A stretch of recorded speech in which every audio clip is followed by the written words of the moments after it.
আছে মাননীয় আদালত। ঘটনার দিন আমার মক্কেল দেশের বাইরে ছিল। আদালতের কাছে প্রমাণাদির জন্য আসামির পাসপোর্ট, বিমানের টিকিট ও ভিসা মাননীয় আদালতের কাছে পেশ করছি।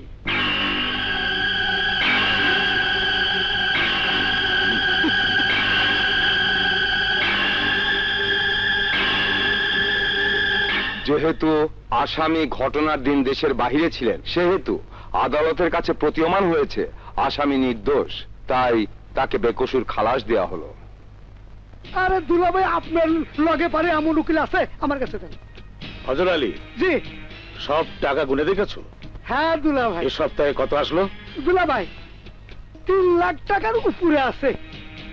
জলদি রেডি হও, বাড়ি যেতে হবে।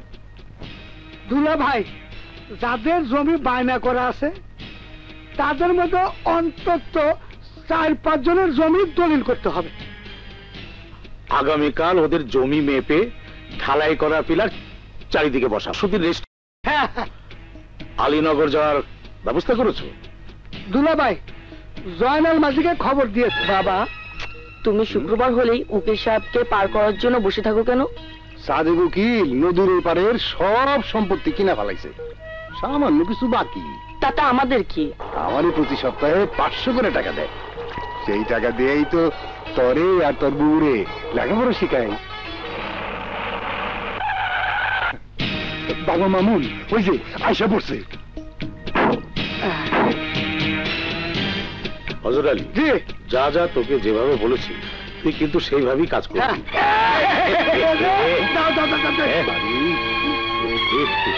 প্যাকটাতে পড়ে গেলাম। আমার পিছু পা রাখেন। দুলাভাই, ওর পিঠের মধ্যে পা উঠান। দেখছো কারবার? বাবা মামুন, জলদি বালতি করে পানি দিলে সাড়ে পা ধোয়া দিতিব। আপনি পাটা নিচে রাখুন, আমি ধুয়ে দিই। আরে বাবা, কি করতেছিস তুই? অন্নদাতা পিছে কেন? বুকে পা রাখলেও সেই পা ধুয়ে দিতে আপত্তি করতে নাই। চল।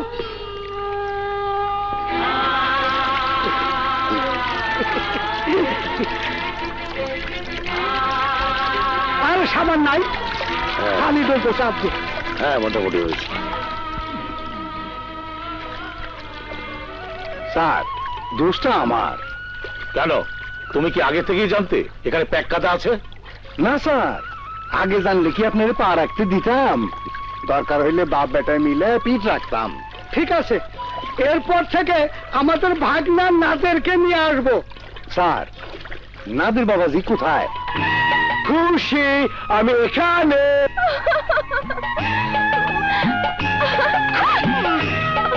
খুশি, যখন তুমি আমার সামনে আসো আমি নিজেকে তখন আর ধরে রাখতে পারি না।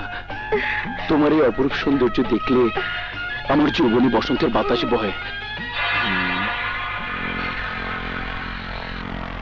এই নাদের, এরকম করে কি দেখতেছো? হ্যাঁ, তুমি যেমন দেখতে সুন্দর তেমনি টকটকে তোমার বক্ষ যুগল। লজ্জা করে না এইভাবে তাকায় থাকতে? আমি তো অন্য কোনো মেয়েকে দেখছি না, দেখছি আমার ভালোবাসা মানুষটিকে। তাতে লজ্জা কিসে? খুশি,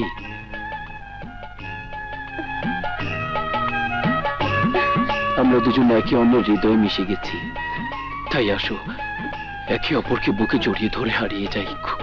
খুশি। নাদের, এই কি করতেছো? কেউ দেখে ফেলবো তো। কারা তোমার বুকের পাটা অ্যাডভোকেট সাদেক আলী খানের বাংলো বাড়িতে ঢুকবে, আমাদের দেখবে। দেখা ফেলাইছি তোমার বাবার কেয়ারটেকার দেখে অনেক অপকর্ম নীরবে সহ্য করছি। বিয়ার আগে কি করতেছো? এরকম করলে আমি কিন্তু চলে যাব। আমি আর পারছি না খুশি, প্লিজ। সেই দুপুর থেকে তোমাকে কাছে পেয়ে আমি যে যৌবনের উন্মাদনায় পাগল হয়ে গেছি। লক্ষ্মীটি, তুমি আমাকে বাধা দিও না প্লিজ। খুশি আমার, তুমি এরকম করো না। আজ বিয়া হোক, তারপরে যখন ইচ্ছা তখন আমার কাছে দেখো। আমি নিজে তোমার বুকে জড়াই নেব। নাদের, তোমার মাথা ছুঁয়ে কসম খেয়ে বলছি, এই মুহূর্ত থেকে তুমি আমার স্ত্রী।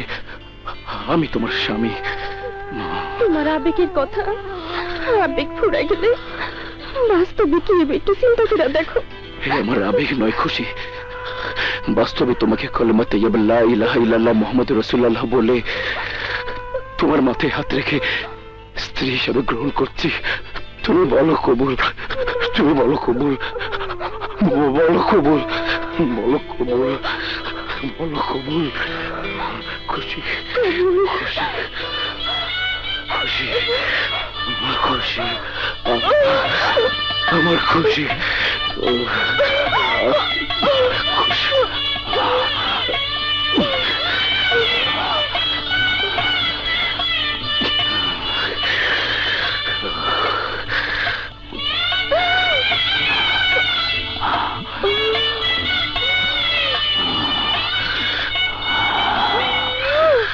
মহামান্য আদালত, আমার জীবনটার মতো পাকবেন নাদের খানের জীবন যেন শেষ হয়ে না যায়, এই ব্যাপারে বোন আমাকে বলেছিল কাজের ফাঁকে ফাঁকে আপনাকে যেন স্মরণ করিয়ে দেই, কিন্তু আপনার ভয়ে আমি কখনো স্মরণ করিয়ে দিতে পারি নাই।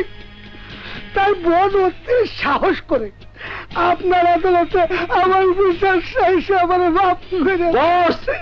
ঘরের বিচার পরে করেন, আগে বাহিরের বিচার ঠেকান। কেন, কি হয়েছে?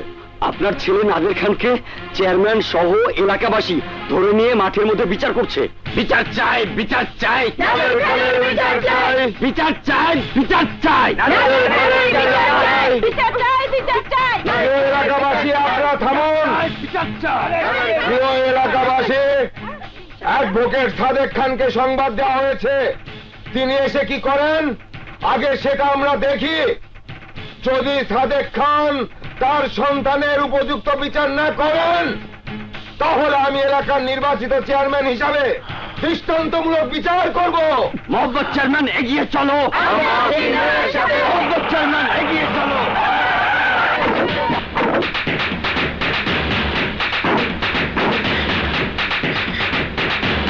অশোক নাদের খানের বিচার চাই, বিচার চাই।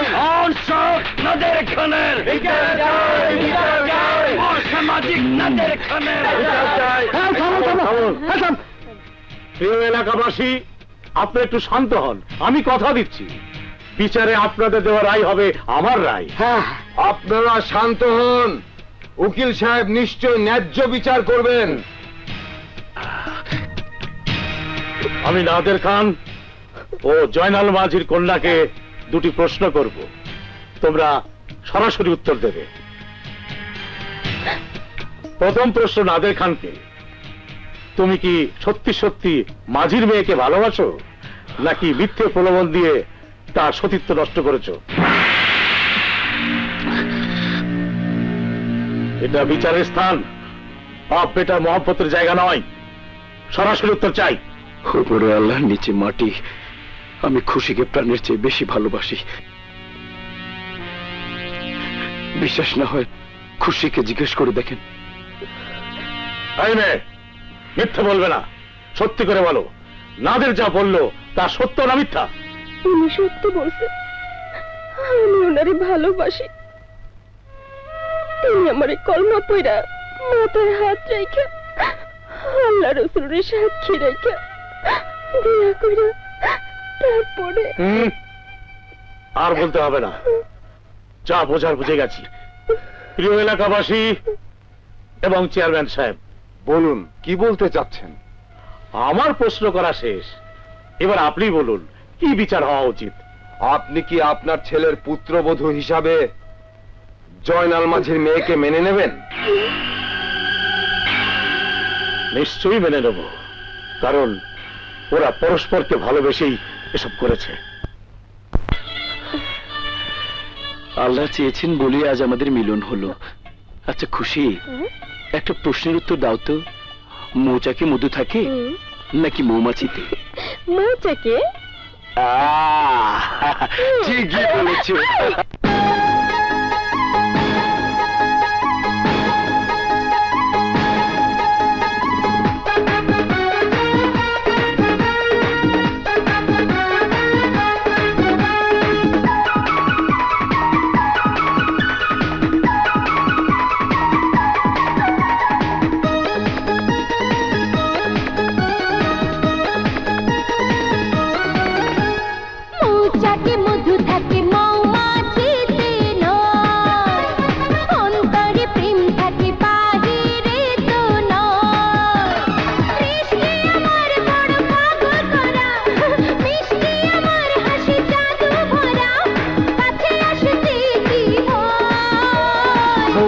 মৌচাকে মধু থাকে মৌমাছিতে নয়, অন্তরে প্রেম থাকে বাহিরে তো নয়।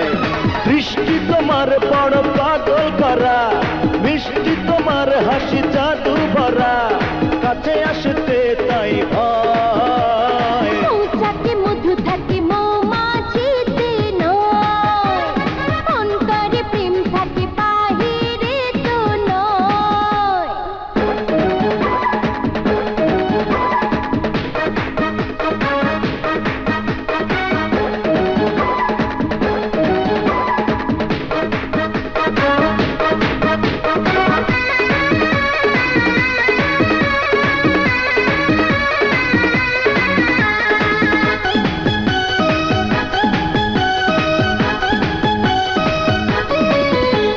ফুল থেকে পাপড়ি ঝরলে, মন থেকে ভালোবাসা মরে গেলে, কাছে এসে কোনো লাভ নেই, জলদি এসো না কাছে। থাকবো কি করে আর দূরে দূরে, ডাকলে আমাকে তুমি সুরে সুরে, আরো কাছে আমি যেতে চাই, তাও না আমাকে বুকে ঠাই। ও দৃষ্টি আমার বড় পাগল করা, মিষ্টি আমার হাসি জাদু ভরা, কাছে আসতে কি ভয়। মৌচাকে মধু থাকে মৌমাছিতে নয়, অন্তরে প্রেম থাকে বাহিরে তো নয়।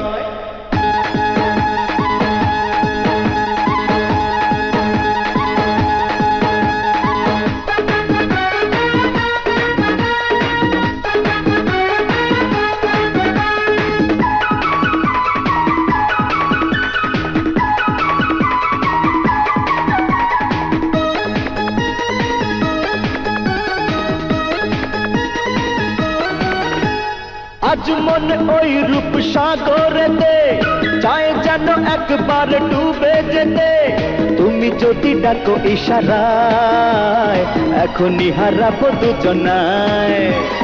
কষ্টটা বেড়ে যাবে তোমার ছোঁয়ায়, দিন বেলা মন যদি তোমাকে চায়, পারবে কি ছুটে আসতে, আরো বেশি ভালোবাসতে।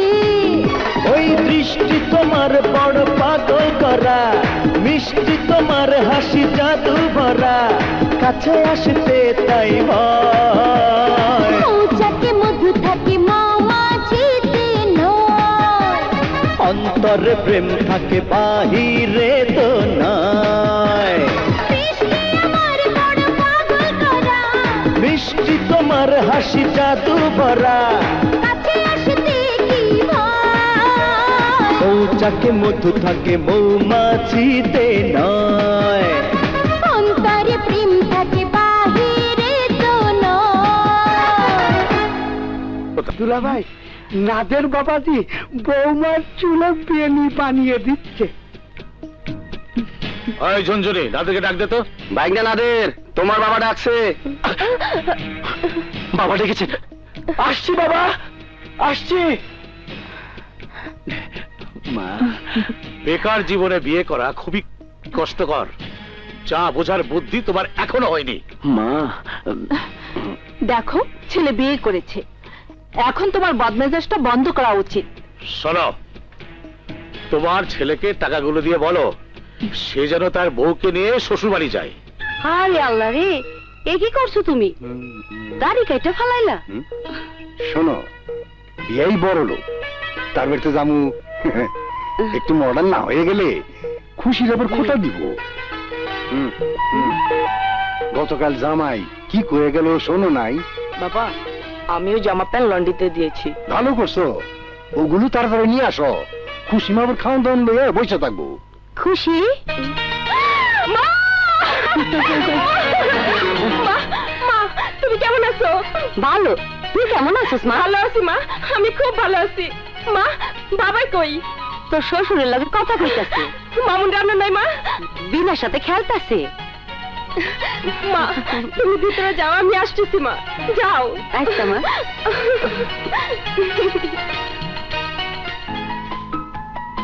এই, জি, প্রথমবারের মতো আমার বাড়িতে এসেছি। জি, পেট ভরে খেতে হবে। পেট ভরেই খাবো। নইলে বাড়িতে গিয়ে বিয়ানকে বলবেন ইচ্ছা থাকা সত্ত্বেও লজ্জায় পেট ভরে খেতে পারিনি, আর একটা মাংস পেয়ে এলো। ফজর, বেশি কথা না বলে তাড়াতাড়ি খেয়ে ওঠ, আমি তোকে নিয়ে বাড়িতে যাব। তুমি তো বাড়িতেই আছো, আবার কোন বাড়িতে যাবে? বাড়ি। বেয়ানকে আমগুলোকে রাগ কইরা বাপের বাড়ি চলে যাবেন? আপনাদের সাথে রাগ করে যাব কেন? সংসারের দায়িত্ব তুলে দিয়েছি আপনাদের মেয়ের উপর। এত বড় সংসারের দায়িত্ব কি সে পালন করতে পারবে? অবশ্যই পারবে। সেই সকাল থেকে ও পাকের ঘরে কত করে বললাম আচ্ছা, বাবাজি, বসো। বাবা মার সাথে একত্রে আমরা খাবো, রাজিই হলো না। বলে কি বাবার সামনে যেতে ওর ভয় লাগে। বসবো বাবা? বিয়ান, খাওয়া শেষ করে আমার ঘরে আসুন। ঠিক আছে। বিআই সাহেব, বিয়াই আসুন আসুন আসুন, বসুন বসুন। বিয়ান, আপনাদের দুজনের কাছে আমি একটা দাবি করব। বলুন, না করতে পারবেন না? বিআই, আমরা গরিব মানুষ, আপনার মতো বড় লোকের দাবি পূরণ করা কি আমাদের পক্ষে সম্ভব? ইচ্ছা করলেই আপনাদের পক্ষে পূরণ করা সম্ভব। বেয়াই সাহেব, গরিবের পৃথিবীতে বাইসা থাকা আর না থাকা সমান কথা। মায়ের সুখের জন্য না হয় জীবন দিতে হইল। তাই বলেন, কি আপনার প্রস্তাব? এখানে বিষ আছে, আজ রাতে আপনাদের দুজনকে এই বিষ খেয়ে মরে যেতে হবে। এসব আপনি কি করতেছেন? জয়নাল মাঝি, তুমি ভুলে যেও না, আমাকে নদী পারাপার করতে গিয়ে প্যাক কাদায় পা পড়লে তুমি আর তোমার ছেলে তোমার পিঠে পা রেখে আমার পা ধুইয়ে দিতে। ধনী গরিব এক মসজিদে নামাজ পড়তে পারে, এক গির্জে প্রার্থনা করতে পারে, একই মন্দিরে পূজা করতে পারে, কিন্তু ব্যয় বলে বুকে জড়িয়ে ধরতে পারে না। আজ এই মুহূর্তে যদি আমার প্রস্তাব মেনে না নাও, তাহলে তোমার মেয়ে খুশিকে আমার ছেলে নাদের জনসমক্ষে দুশ্চরিত্রা প্রমাণ করে তালাক দিয়ে দেবে।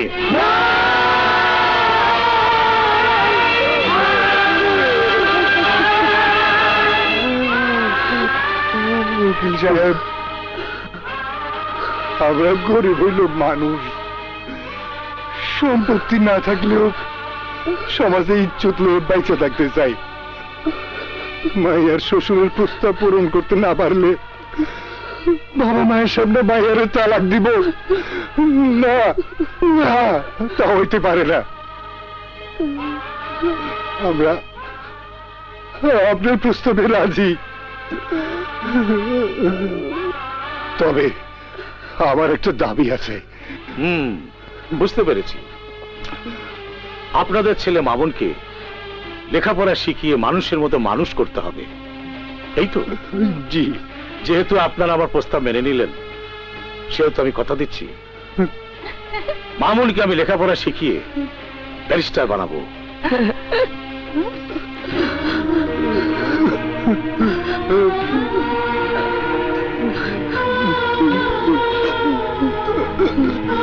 বাবা, মা, মা, বাবা, তোমরা কাঁদছো, কি হয়েছে?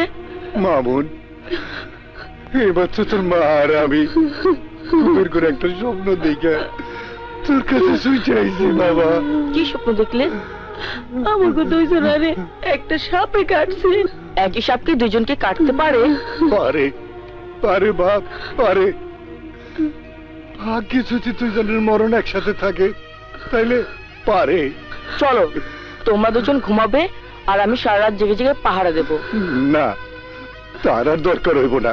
তবে বাপ, তোর একটা কথা কয়ে যাই, স্বপ্ন যদি সত্যি হয় তাহলে তুই তো এতে হয়ে যাবি, তাই না? স্বপ্ন কি আর বাস্তবে সঠিক হয়? কোনো কোনো সময় হয়। যদি বাস্তবে সত্যি হয় তাহলে আমাকে দুইজনকে তুই ক্ষমা করে দিস বাপ। আমাকে আমাকে কোনোদিন ভুলে যাস না বাপ, কোনোদিন ভুলে যাস না। বাপ, আমগো কথা স্মরণ রাখিস।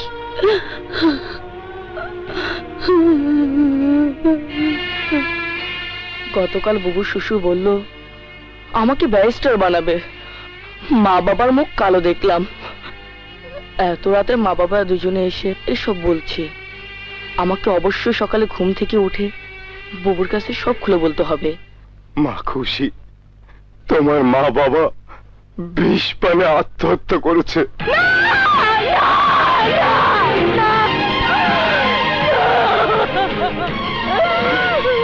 না চাচা, আমি বিশ্বাস করি না চাচা, আমি বিশ্বাস করি না চাচা। আমার মা বাবা বিষ পান করে আত্মহত্যা করতে পারে না, আত্মহত্যা করতে পারে না, আত্মহত্যা করতে পারে না। এসব তুই কি বলছিস মামুন? হ্যাঁ চাচা, আমি নিজ কানে শুনেছি। বাবা মাকে ওই সাদেক উকিল বলেছিল তার দাবি মেনে নিলে আমাকে সে ব্যারিস্টার বানাবে। তাহলে আমিও তোকে কথা দিচ্ছি, যত টাকা দরকার হবে আমি তা বহন করে তোকে লেখাপড়া শিখিয়ে ব্যারিস্টার বানাবো। তারপর সাদেক উকিলের সাথে আইনি লড়াই করবি। হ্যাঁ চাচা, আমি বাবা মায়ের কবর স্পর্শ করে কথা দিচ্ছি। আইসা গেছি, তাহলে সবই পরিকল্পিত। হ্যাঁ, এইখানেই শেষ না, বাকি বিষয়টাও দেখবে। এই, ওই পাশের ঘর থেকে ওর মেয়েটাকে নিয়ে যা যা।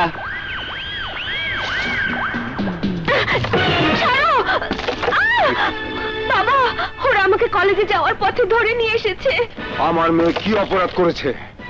তোমার মেয়ে কোনো অপরাধ করেনি।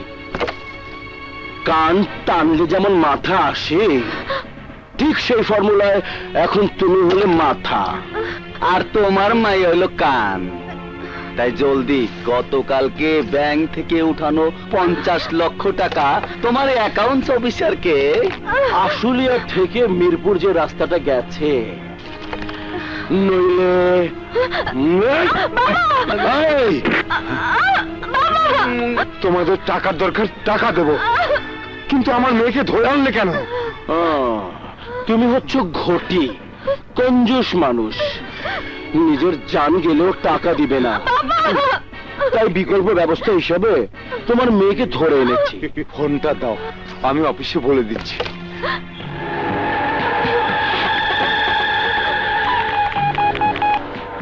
হ্যালো, অ্যাকাউন্টস অফিসার সাহেব, গতকাল ব্যাংক থেকে যে 50 লাখ টাকা তুলেছেন, সেই টাকাটা নিয়ে আশুলিয়া থেকে মিরপুর যে রাস্তা গেছে সেখানে চলে আসুন। এখন আমার মেয়েকে ছেড়ে দাও। আপনি ভদ্রলোকের মতো ওই মামুর সাথে যাবেন, টাকা বুঝে পেয়ে ফোন দিলে আপনার মেয়েকে সসম্মানে ছেড়ে দেব।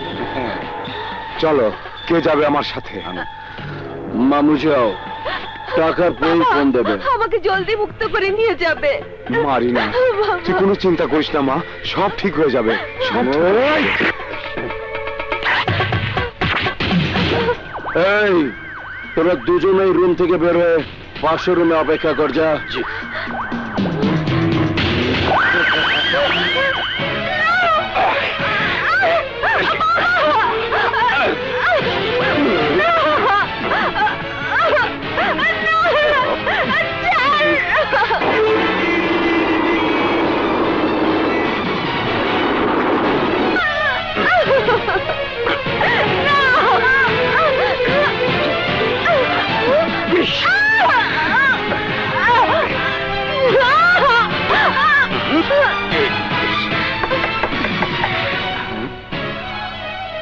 আমার মামু মনে হয় চলে এসেছে। মামু,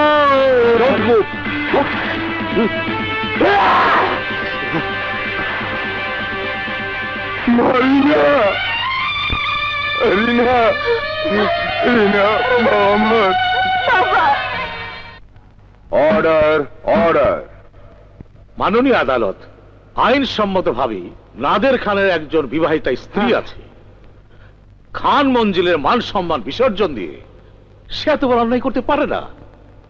এই মামলা মিথ্যা, সাজানো ও উদ্দেশ্য প্রণোদিত।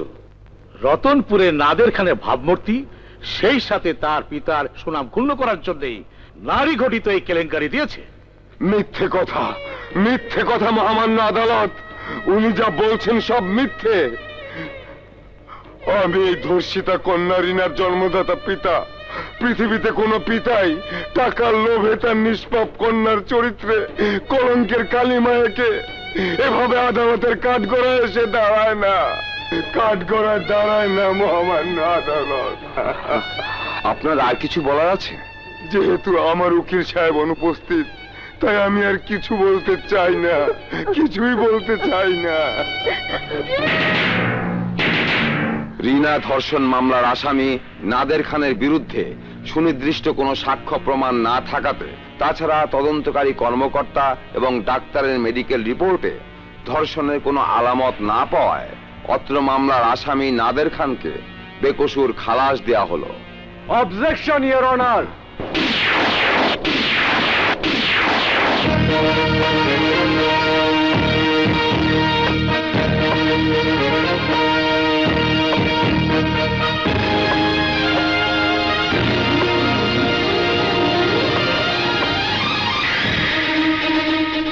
মহামান্য আদালত, এই মামলার ঘোষিত রায় বাতিল করে পুনরায় বিচার কার্য জেরা করার আমাকে সুযোগ দিন।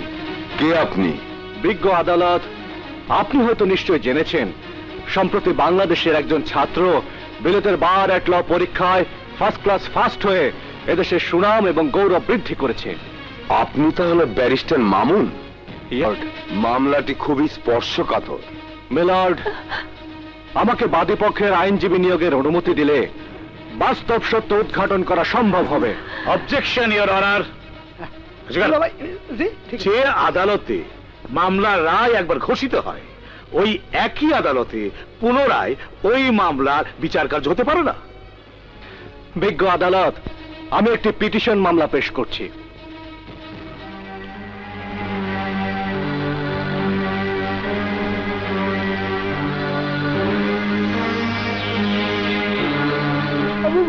কোনো চিন্তা করো না, কিচ্ছু হবে না। পিটিশন মামলা গ্রহণ করা হলো। Thanks milord. Objection your honour. আপনার আদালতে আইনসম্মতভাবে পুনরায় মামলা নেওয়ার কোনো বিধান নাই। সিনিয়র অ্যাডভোকেট সাদেক আলী খান না দেখে না জেনে কোনো কথা বলবেন না। আদালত যে পিটিশন মামলা গ্রহণ করেছে তা বিধিসম্মত কিনা দেখে নিন।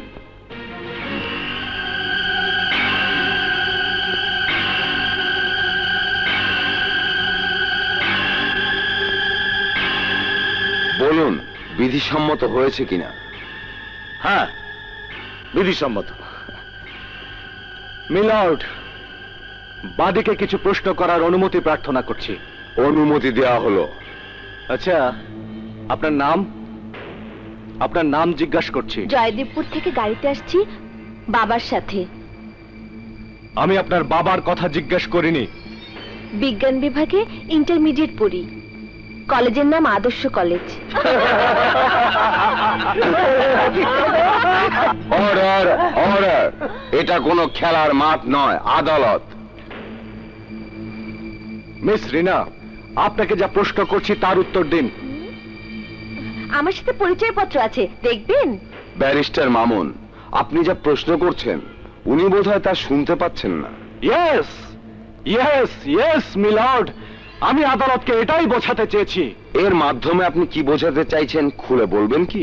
মাননীয় আদালত, আমার প্রতিপক্ষ বোঝাতে চাইছেন তার বাদী শর্ট অফ হিয়ারিং, অর্থাৎ কানে খাটো। ইয়েস মিস্টার সিনিয়র অ্যাডভোকেট, ধন্যবাদ আপনাকে। You are mister Sadek Ali Khan, senior advocate of this আদালত। বিজ্ঞ আদালত, বাদীকে আমার আর কোনো কিছুই জিজ্ঞাসা করার নেই। ওকে। মাননীয় আদালতের কাছে অনুমতি প্রার্থনা করছি রিনা ধর্ষণ মামলা তদন্তকারী দারোগা এবং ডাক্তারকে সাক্ষী হিসাবে কিছু জিজ্ঞাসা করতে। উভয়ই আদালতে উপস্থিত আছেন। মাননীয় আদালত, ওই মামলার সাথে এই মামলা রিলেটেড নয়, সুতরাং তাদেরকে জিজ্ঞাসাবাদ করার অনুমতি না দেওয়ার জন্য আবেদন করছি। আবেদন মঞ্জুর না করে আদালত উভয়কে সাক্ষী প্রদান করার জন্য আদেশ দিচ্ছে। Thanks milord.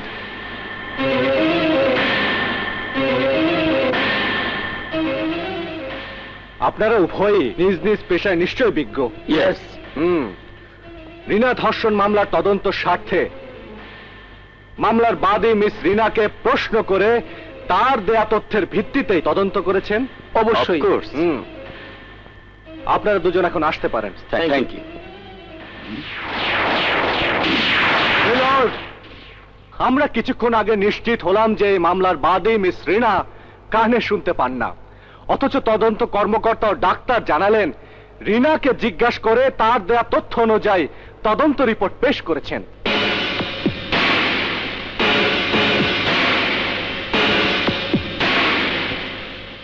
তাহলে কি তদন্ত রিপোর্টের তথ্য সঠিক ছিল না?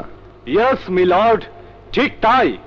তদন্ত করতে গিয়ে যা জানতে চেয়েছেন সঠিক উত্তর পাননি, তাই তদন্ত সঠিক হয়নি। মিলর্ড, আমি বলতে চাই ঘটনা যা ঘটেছে তার তদন্ত না হয়ে তদন্ত হয়েছে অন্য বিষয়ের। ইয়োর অনার, আমার প্রতিপক্ষ তাহলে স্বীকার করছেন আসামি কর্তৃক মিস রিনাকে ধর্ষণ করা হয়নি? জি, স্বীকার করছি। মাননীয় আদালত, আমার আর্জি পয়েন্টটি নোট করা হোক। নোটেড। Thank you.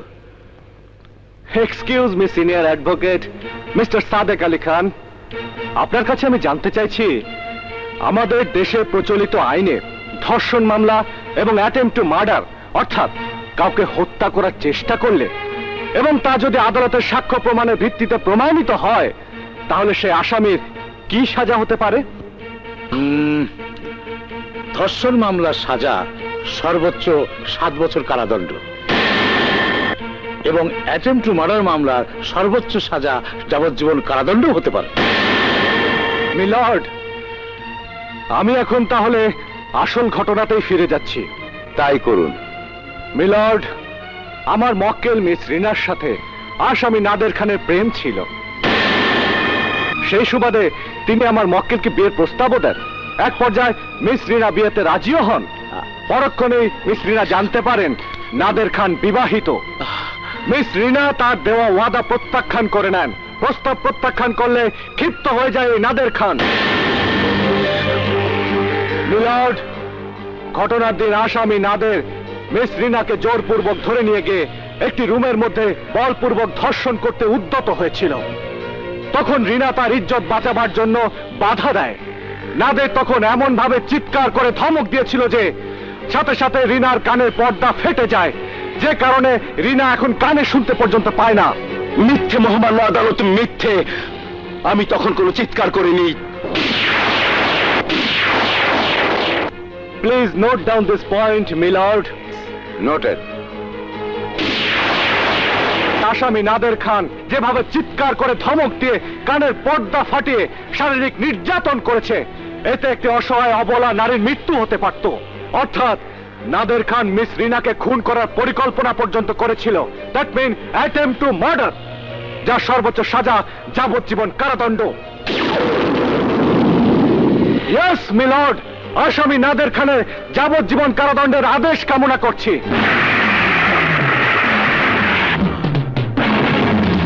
না না, আমি তাকে খুন করতে চাই নাই। আমি তাকে জোরপূর্বক ধর্ষণ করেছি। আমি তাকে খুন করতে চাই নাই। সব মিথ্যে, সব মিথ্যে। শেষ করুন সব।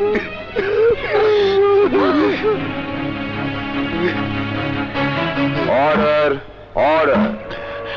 রিনা ধর্ষণ মামলার পুনর্জেরা ও বিচক্ষণ ব্যারিস্টার মামুনের কৌশলগত যুক্তিতর্কের মাধ্যমে প্রমাণিত হলো যে নাদের খান বলপূর্বক রিনার ইজ্জত কেড়ে নিয়েছে। তাই আদালত এই মামলার অভিযুক্ত আসামি নাদের খানকে বাংলাদেশ দণ্ডবিধি মোতাবেক 7 বছরের সশ্রম কারাদণ্ডে দণ্ডিত করছে। বাবা!